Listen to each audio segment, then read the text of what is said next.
honorable members, my name is Afitha mũrũgamĩrĩri wa komishoni ya kũrũa ungumania Twalib Mbarak arenda mbunge cenjie watho na yambambatĩrie ikĩro cia rũnga rwa mĩtugo kũrĩ andũ arĩa manyoteire iturwa ngũrani cia atongoria.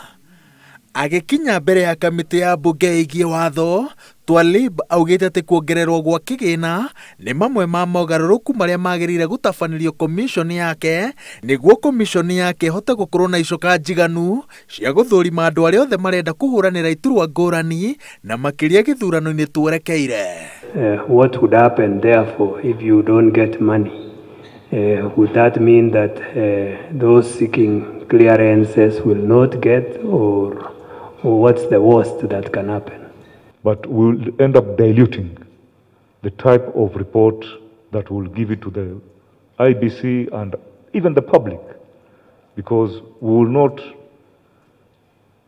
the clearance or the vetting may not be very, very thorough in terms of course, there is no watertight vetting, but there must be a threshold that is acceptable. Whatever else you will say about me, if I've not been convicted, will be neither here or there. Even if you say I'm the biggest drunkard on the streets, who is going to red streets every day, that in itself cannot stop IBC from clearing me. EACC nyitĩrĩire atĩ mogarũrũku marĩa yendekithĩtie nĩ njĩra ĩmwe ya kũgiria arĩa matarĩ na mĩtugo mĩrũngarũ makuhĩrĩrie iturwa cia wathani. You have two privates on your side, one purporting to be a major and one a captain. Yes. For all those years. And we know very well that they were not commissioned officers. Exactly. And they appear, they are members of these big committees. They come and grill me as an ex-major. Yes.